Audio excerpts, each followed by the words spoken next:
Hello, everyone. Welcome to the J.H. White Library. Today, we're going to explore three databases to help you with your social work research. We have a lot to cover, so we're going to just dive right in. To access the online resources from the library's homepage, you go to Library Resources and then you scroll down to Online Resources.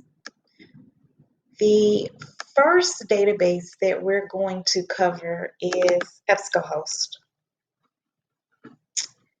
EBSCOhost is a multidisciplinary database. It's great for just getting started with your research. It's wonderful for new researchers, but it's also a wonderful database for those who are more advanced or experienced databases because you're able to research any topic. Once you're on the online resources page, we're going to scroll down to academic journals, and your first option is Academic Search Premier. We're going to click on it. If you are off campus, you're going to have a password to access Academic Search Premier, and I will tell you later how to get access if you don't already have the passwords. This is how the interface of Academic Search Premier looks. We are going to start with just a basic search. Let's look into researching mental health services. So a basic search involves just typing our key terms. So we're going to type mental health services, and always make sure that full text is checked. You don't want to get abstracts or articles that are not full in length, and so you want to click full text to make sure that we get full articles. So that's the basic search. We have our terms, mental health services, and we have checked full text, and so we're going to click search.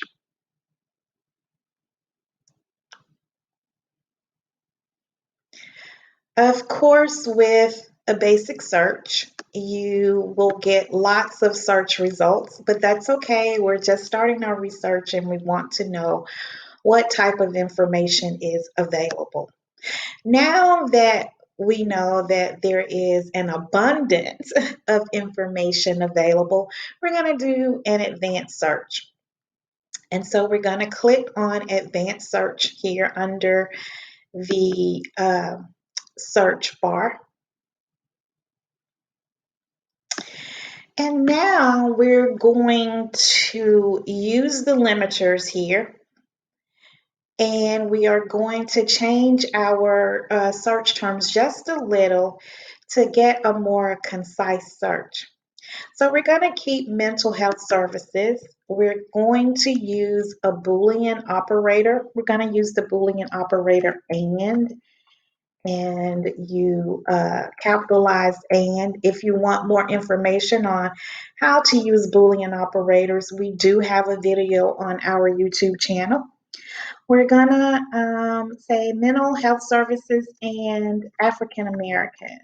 We want to do our research on mental health services as they relate to African Americans.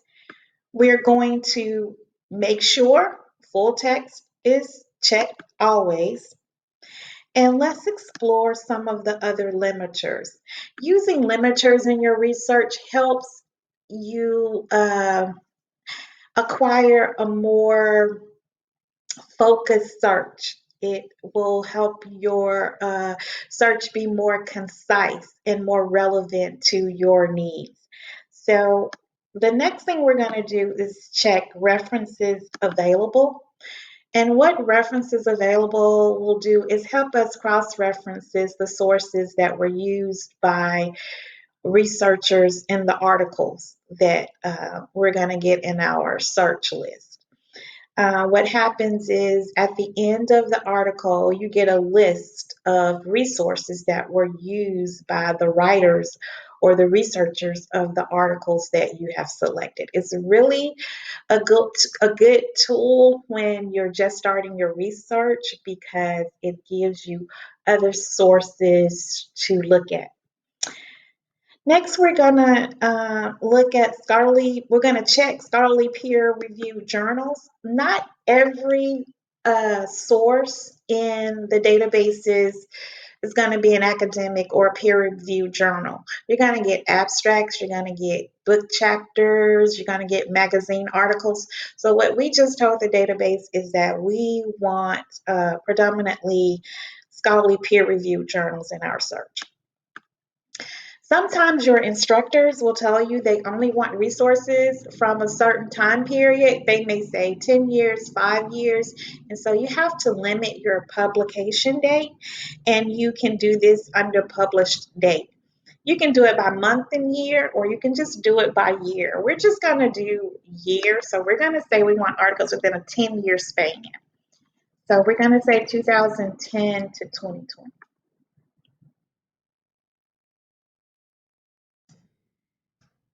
Okay.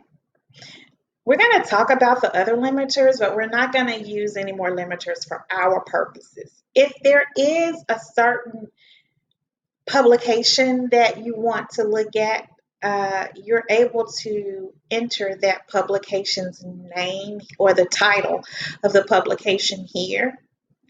If there's a certain publication type, newspaper, educational report, book, you would select that here. If you wanted to specify language, you would do that here. If you wanted a certain document type, again, bibliography, abstract, you would select that here. If you wanted images attached to your article, you would make those selections here. What we have told the database is that we want articles on mental health services and African Americans. We want them full text. We want references at the end of our article. We want scholarly peer-reviewed journals within a 10-year period. Now let's see what we will get. I'm going to click search.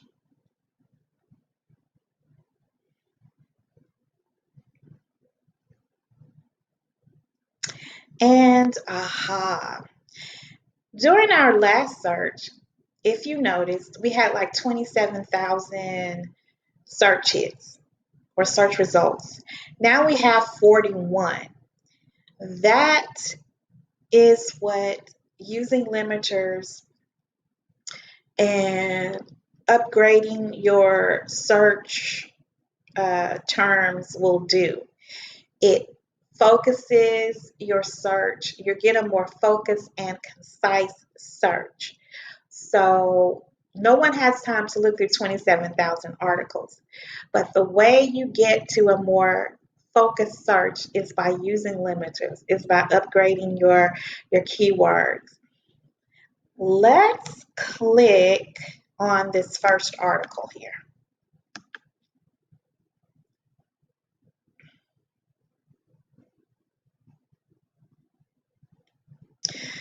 The article will open up in a PDF full text.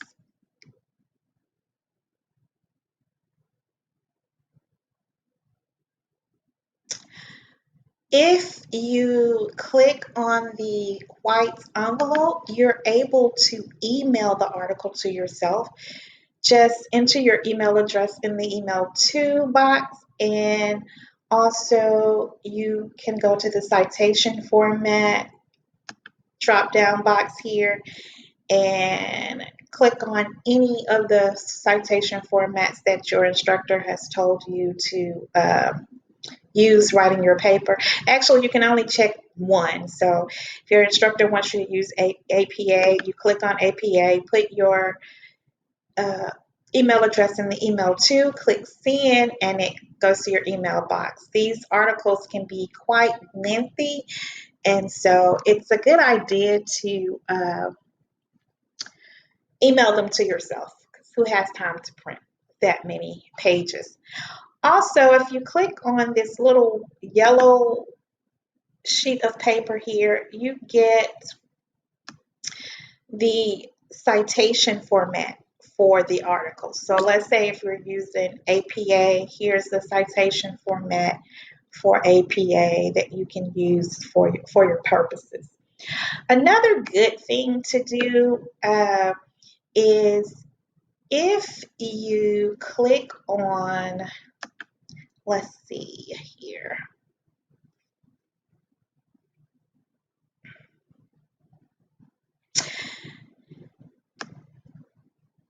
If you click on the sign in at the top, and then once you click on sign in, you click on create one now, you're able to create your EBSCOhost folder.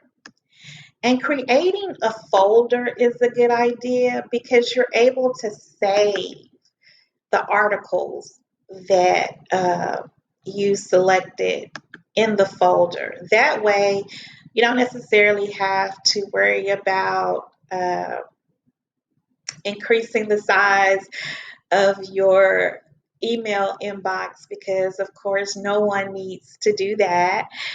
You can just keep the articles in your EBSCOhost folder just by clicking on this sign in here and then going to the bottom of the page and clicking on create one now. And that will be really helpful, especially for graduate students that have to do a lot of research. Now we're going to go back to our article. One of the challenges of research that most students have is coming up with key terms. Key terms matter, search terms matter when conducting research, and the better or the more keywords that you have to plug into the address box, the better outcome, the better quality of articles that you're able to get. And so, one way of increasing the number of key terms or search terms is under every article, they have search terms and author supplied keywords. If you click on any of these are hyperlinks. So if you click on any of these, this will take you to a brand new set of articles. And so that's one way you can increase the number of search results if you need to. Another thing is that EBSCOhost helps you. I'm going to show you how EBSCOhost can help you. I'm going to retype our search term, and as you can see here, the database is helping me come up with key terms. And that's another way of being able to look at alternative words or terms to plug into the databases to help you with your research. And so we are going to get out of Academic Search Premier, but that's the gist of doing a basic search and an advanced search in Academic Search Premier. The next database that we're going to explore is JSTOR. Now, until December 20th, until December, the end of December 2020, there's a link that you need to use on campus or off campus to use JSTOR. I'm going to forward the link to your instructor for you to be able to use JSTOR. JSTOR is a good database, especially for the social sciences. You use JSTOR similar to the way you would use EBSCOhost.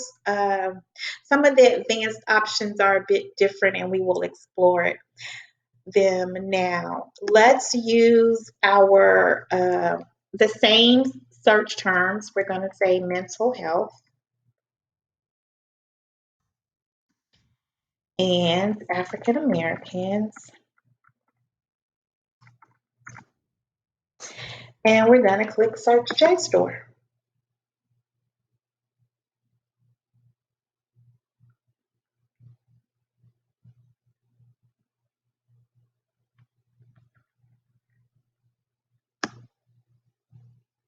As you can see, JSTOR looks a bit different than EBSCOhost, just a little different. We're going to, as you can see, we have about 5,000 search results. Let's refine our results to see if we can reduce that number. Over here is where we refine our results. We're going to check that we only want academic journals.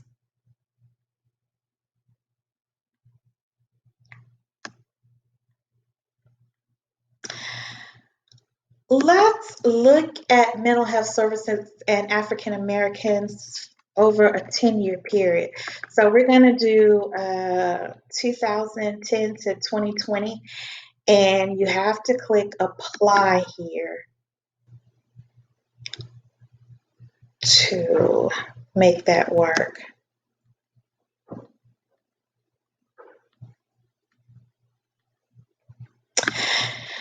Okay, we have narrowed our results down to 455. Let's go back in and do within a 5-year period and see what we get.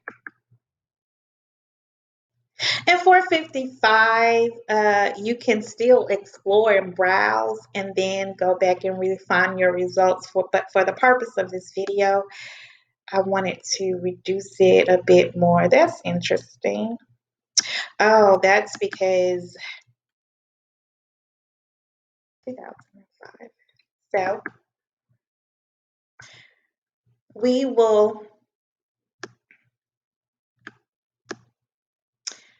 have it down to 209.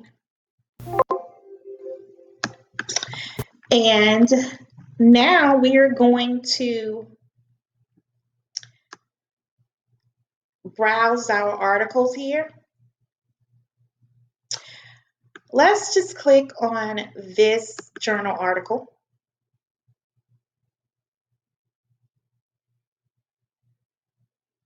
Just so we can see JSTOR's interface.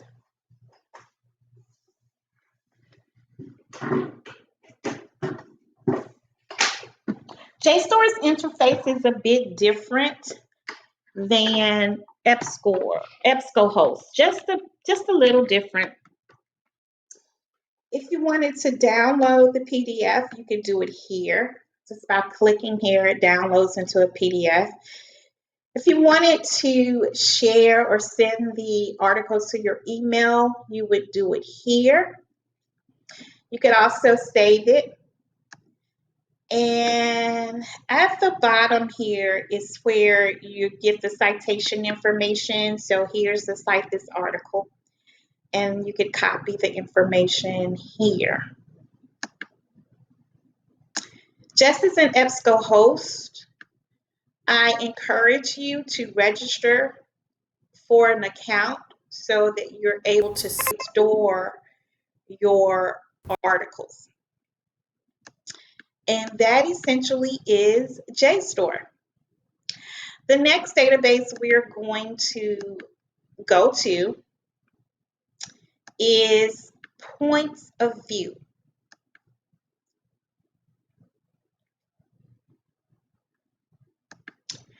Point of View is a very detailed, comprehensive database. You are able to plug in your search terms in the search box, or if you scroll down, they have articles listed by categories. And so basically you can just browse the categories for an article.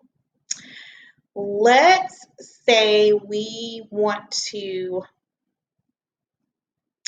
Let's just look at family issues. That's a good social work topic.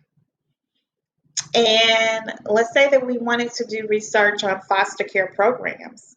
You would just click on the article. I'm sorry, click on the link, the subject link, and an article pulls up. Most of the articles are formatted the same. You get a detailed overview of the article. You get a historical overview of the subject. I'm sorry, the subject. You get a overview of the subject, and also you get a historical overview of the subject, and then you get a more current overview of the subject. Another thing I love about Points of View is it has a very detailed bibliography. And so earlier I was telling you about being able to cross-reference. Points of View gives you the information. It also, in some of the articles, you will have uh, books, internet sources, anything that the researcher used in their research will be in the bibliography. And so, again, this is a wonderful tool if you're just starting your research because it gives you other tools or other resources, other information resources to look at. As with the other databases, you're able to email the article to yourself, and also it gives you citation information. Another great thing about Points of View is over here in this little related information box. If you click on magazines, it gives you magazine articles on the foster care system. If you click on newspapers, it gives you newspaper articles that are related to your topic. And you may not use newspaper articles in your bibliography when you are doing your final research. You may or may not. It depends on if your instructor allows you to. But when you are researching, when you're doing your pre-search, newspaper articles are really good sources because many times you're able to get the most up-to-date information by looking at a newspaper article. And so let's say if you were researching the foster care programs, then a newspaper article may be a good place to start your research just to get ideas and information to help you explore further. So this related information box here is a great tool. And another tool that I like about Points of View is that you can actually listen to the article. The article will be read to you, and you can have it read to you in three different accents: an American accent, an Australian accent, or a British accent. So you may want to try that. Those are the three databases that I wanted to present to you today. If you need more information, go to library resources, ask a librarian. As long as the library is open, you can chat with the librarian live. You just type your question and hit search, and a librarian will be able to help you or answer your questions. Also, if you click on subject guides, you will get access to the social work subject guides. The subject guides are web pages developed by librarians to help with research, especially if you're new to research or you're just starting. It helps you just get started, gives you books, associations. It gives you uh, different internet sites to go to get you started. So if you're, starting your research, or even if you are kind of deep into the research process and just want to look for other places to go, other information sources, look at the research guides. This concludes the video for today. Happy researching.